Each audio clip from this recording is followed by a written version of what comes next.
So ayan, magandang umaga po sa lahat, no. Nandito tayo ngayon sa aking trabaho, kung saan tayo po ay nagtatrabaho bilang isang painter o pintor sa Tagalog. Ayan. So ito po yung aming ginagawa na trabaho.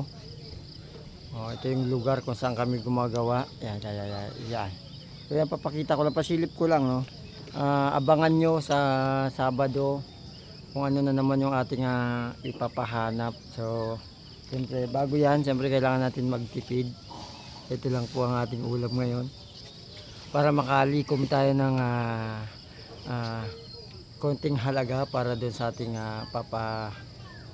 hunting sa Sabado. Linggo po yan, linggo.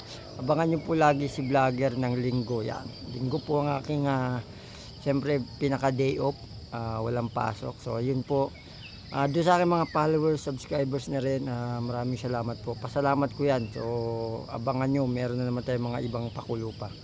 Bye bye, good morning po. Mabuhay po lahat, tayong lahat. Hanggang gusto natin. Wala nang mabait.